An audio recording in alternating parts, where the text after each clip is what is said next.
Gonky, this is something you wanted to bring up with our special guest. Special guest Wombat. So we talked last week, 2 weeks ago, about the A350 that lands on the Dash 8. And I had mentioned a video about, hey, even military aviation, right? Even on a carrier, something like this can happen. Like it's essentially a massive runway incursion. So this happened in 98.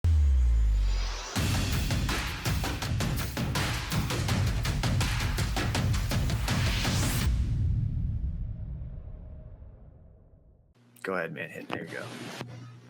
503, 707, hook up this pass. Yep.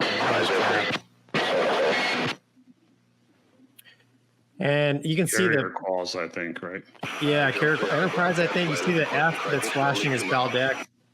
I mean, if you're sitting in the wardroom eating a cheeseburger, just watching the recovery, like, hey, it's foul deck. That means probably the S-3. Still in the LA. Who runs the camera? There's a listed whole cadre that does it, and there's more than one camera. I mean, there's a couple different angles, but yeah. So it's still foul deck, right? And the Prowler's still coming. Hook up 707 and 503. So I mean, ideally, timing-wise, you should be out of the LA by now.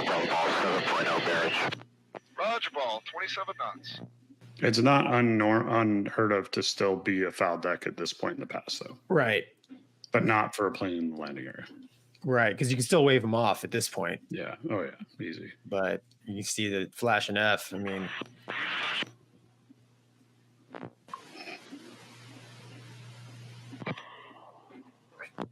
Right. Oh, jeez. Yeah. So unfortunately, everyone in the Prowler died. Thanks, Doug. And oh my God, I think one or two in the S-3 survived. But I was curious, Wombat. I watched this video a couple times, kind of thinking through, kind of what happened here, because you and I obviously flew in the Navy post this accident. But so every time I was coming aboard the ship at night, it's almost impossible for me to fly the ball and to just look at the landing area like, hey, is anybody there? Right? There's not enough light. Right. So in the E2, I was curious, and I don't know what the duties are. Right. I don't know what the duties were in the Prowler, because both these airplanes were multi-crew. But like in the E2, did you guys, was one of the checks that the non-flying pilot made is the landing area is clear? No. And could you even see? I don't, if you. I mean, some nights, sure. I mean, you've flown the old Skipper Moon recoveries where you could see the whole deck, and or a big moon, but no, for the most part, you can't tell. Yeah. Like, I don't know what it was like in a Prowler, because that's not a pilot sitting in the right seat. I can tell you in the Hawkeye, whenever I was in the right seat, I was scanning just as much as I would have been if I was at the controls. Okay. Because if anything went wrong, I wanted to be able to help, quickly. But it's just too dark. It has to be, what I mean? There's no lights on. It's yeah. And they hammer into us meatball lineup angle attack, right? And overwhelmingly to trust the LSOs. So, that brings, and having operated on the carrier. So how many guys are on the platform? Like, is there a minimum amount of? Yeah, well, it depends. So it, like every good Navy answer, right? It depends. So there was times where I was up on the platform with just CAG paddles because of some sort of an emergency or something like that. Okay. But that's not the norm. That's hey, we're clearing the flight deck and we want min people up there, right? And we would brief it. I remember briefing with my CAG paddles when I was a team lead, and he's like, dude, this is different. Like, this is different. If anything feels weird, wave them off, get them out of here, because we don't have the backup. He even called the air boss and told the boss, like, hey boss, we don't have a lot of people down here. So if you see something, wave them off, get rid of them. Right. So, but that's very abnormal. Normal ops, you're going to have 5 to 6 people up there. You're going to have a guy or girl in the pickle who's controlling the glide slope of the aircraft, the up and down. You're going to have usually the team lead or assistant team lead is on the backup. So they're also watching glide slope, but they are also primarily watching center line. You have CAG paddles out there who's watching everything. You have somebody that's job is solely to write the passes and record the passes. And then there's somebody whose job is solely to make sure that the deck is clear. And I get a lot of comments as an LSO because you'll see pictures, right, of planes going by the LSO platform, and there's a guy looking the wrong direction, right? Well, that person, their job is to look that direction. Like, yeah, their that's kind job of what is I was to getting look at. aft. They own that foul line, basically. Day and night, day or night, right? Yeah, Yes. and it, like for those that don't, there's a no kidding line painted on the carrier. And I don't know how would you guys see that? Could you see it at night? You would see it, yeah. You could see it, and because when you're standing right there, it's very obvious. So but yeah, it was, and that was one of the hardest positions because you want to look at the plane. Yeah, you know, you're the new guy up there, and you're like, I want to watch the plane. I want to learn how to wave an aircraft, but you have to face back for forward. Yeah. Sorry. Yeah, so you're watching. There's an LSO that's looking to check the LA, and then there's obviously deck crewmen that are also checking to see that the deck is not fouled, which means there's everything is clear for landing. And I guess my next question, because that broadcast is throughout the entire ship. So like potentially 5,000 people were watching the flashing F, just like we just did. Who is the LSO the only one? I mean, who could have? So the air boss could have done it. The skipper of the ship could have come over and said it. Okay. Over the radio. I mean, just as much as you were taught to trust us as LSOs, that if we said wave off, like and I've had it. Nasty did it to me once. Nasty Manazar came over. He's like, wave them off, paddles, wave them off. And you just pull the button, and I had no idea why, but he saw something. I forget what it was. And they were out of there because he's up, in his vantage point. So, but he'll say that over the 5MC, and trust me, I mean, you've heard the 5MC. Like you're not hearing that on the flight deck. I don't care how loud it is. So there's a lot of different people. I mean, this is the Swiss cheese model. It's all lining up, unfortunately.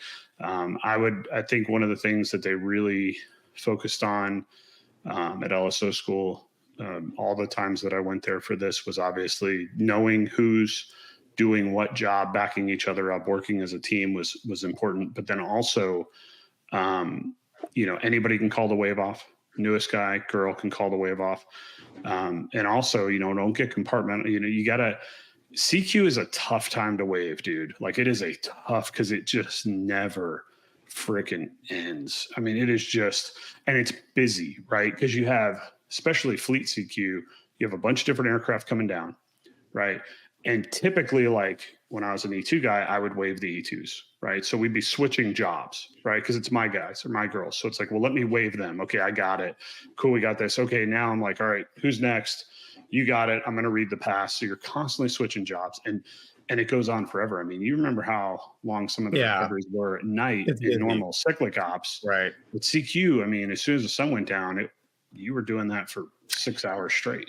Did they change? So you went to LSO school, they said. Did they change any of the procedures or anything? I think they did change a lot. They focused a lot more on the both the individual roles of the LSOs and then the role that the enlisted member up on the platform does as well, as far as the gear lens set, whatever, for whatever aircraft. And, some of the ways that they're calling for foul deck, vice clear deck, and the wave off windows and things like that. They got modified. Awesome. Mover, have you ever seen that footage before? No.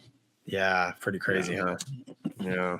That was my goal as an LSO, is to never recreate that. Like, that's what I told my team too. Like every time we went out to the boat, I would get my team together when it was my team, and I'd play that video. And I'm like, if we do anything at this at sea period, let's not recreate this period. Yeah, it happens even, it's aviation, right? It happens anytime, man, you got airplanes converging to all land or take off. That's the highest threat environment, day, night, ship, land, airliner, Navy jets, Air Force jets. It does not matter. But Yeah, Mover, you got anything?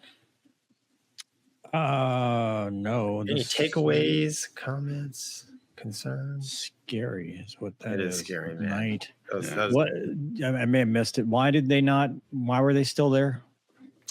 I think they had an issue with something in the S3 that they couldn't get them out of the LA for whatever reason, whether it was like a nozzle steering issue or something, or they got hung up. Well, they didn't get hung up on the hook because you saw the wire come back with the camera. Like that's why they focus on that, is to show what wire it was that the S3 caught. But there was something that got them.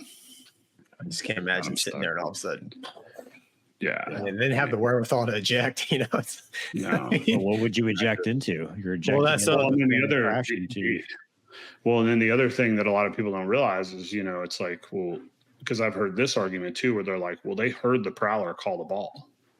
Well, they probably didn't, because dual frequencies.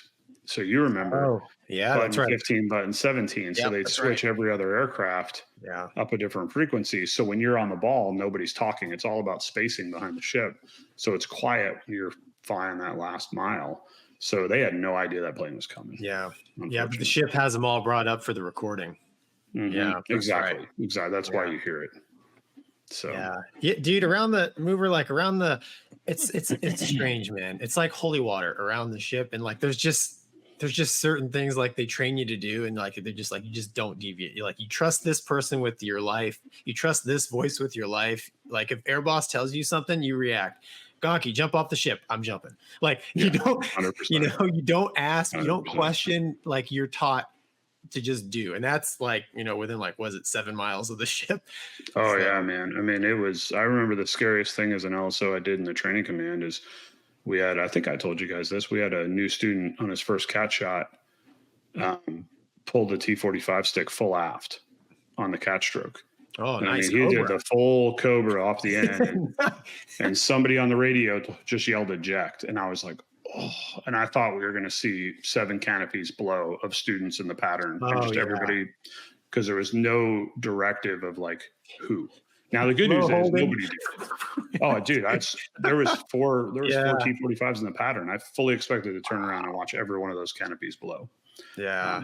The funny part is nobody ejected, to include the guy that went off the bow and he survived, right? And he did. He flew away. He had like 12 feet on his rad out. And flew away. Wow. Yeah. Well. Yeah. Sad. You know, some of those guys didn't make it. Yeah. You just have to learn from it. And I think naval aviation has applied, you know, lessons learned to that. And that's all you can, unfortunately, hope for. Wow. Hey, Garrett says, why would they not just wave off the Viking? The Viking was on the deck. Yeah, the Viking was. Why would they not just wave off the other one then? Well, they should have. I mean, that's what came out of it. It was a foul deck. They should have waved him off. And then there's one about to say there's a wave off window. Like once they get at some point, once you're inside, especially the Prowler was right. I mean, the window's like 2 miles out.